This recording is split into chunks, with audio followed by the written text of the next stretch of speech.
यह कहानी है एक किसान की, जो कि बहुत मेहनती था। वह बड़ी मेहनत से खेतों में अनाज उगाता था और उसकी देखभाल करता था, पर अक्सर ही उसकी फसल खराब हो जाती थी। कभी सूखा पड़ जाता, कभी बाढ़ आ जाती, या कभी तेज धूप और कभी आंधी। कोई ना कोई वजह से उसकी फसल खराब हो ही जाती थी।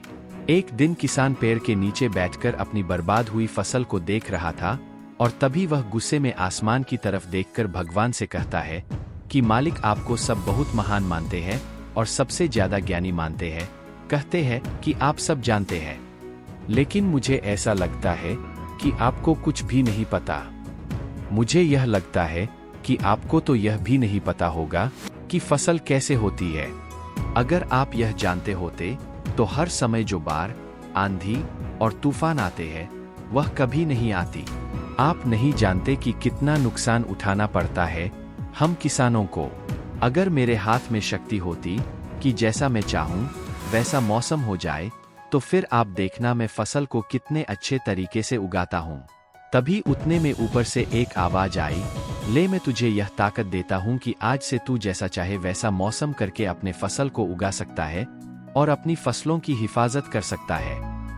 एक दो दिन गुजारने के बाद किस ने फिर से अपने खेत में गेहूं की फसल उगाई। अब किसान के पास तो शक्ति थी, वह जैसा चाहे वैसा मौसम कर सकता था। तो किसान ने आंधी, तूफान और बाढ़ कुछ भी उसने अपने खेतों पर आने नहीं दिया। किसान ने अपनी फसलों को बर्बाद होने से बचाया, और उस साल उस किसान के खेत में ऐसी फसल हुई जो पहले कभी नहीं हुई थी। मन ही मन किसान बहुत खुश हो रहा था, और साथ ही साथ यह सोच भी रहा था कि भगवान को बताऊंगा कि इसे कहते हैं शक्ति का सही इस्तेमाल। कुछ दिन और गुजरने के बाद फसल काटने के लिए तैयार हो गई। किसान बड़े उत्सुकता के साथ फसल को काटने लगा, पर जैसे ही उसकी नज़र गेहूं की बालियां पर पड़ी तो वह हैरान हो गया, क्योंकि उन बालियों में गेहूं के दाने ही नहीं थे। गेहूं के एक भी बाली के अंदर गेहूं का दाना ही नहीं था, सारी बालियां अंदर से खाली थी। अब वह किसान बड़ा परेशान हो गया और फिर से भगवान को पुकारने लगा। वह जोर जोर से चिल्लाकर यह कह रहा था, भगवान, शायद तूने मुझे कोई सजा दी है। तभी ऊपर से आवाज आई कि मैंने तुम्हें कोई सजा नहीं दिया है, बल्कि इसकी जिम्मेदार तो तुम खुद हो।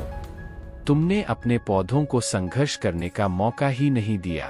ना तो तुमने उन्हें आंधियों से जुआने दिया, ना ही तेज बारिश से सहने दिया, और ना ही धूप में तपने दिया। एक भी चुनौती का सामना तुमने उन्हें नहीं करने दिया, इसीलिए सारे पौधे अंदर से खोखले रह गए।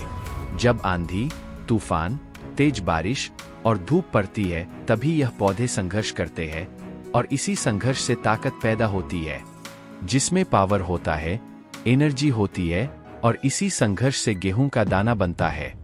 तूने उन्हें बुरे वक्त से गुजरते ही नहीं दिया, जहां उनका बनावट होता। सारी बालियां इसीलिए खोखली रह गई, क्योंकि तुमने अपने पौधों को संघर्ष कराया ही नहीं। इस कहानी से हमें यह सीख मिलती है कि बुरा वक्त जो होता है, जिसे लोग संघर्ष कहते हैं, यहीं से एक इंसान की तरक्की होती है।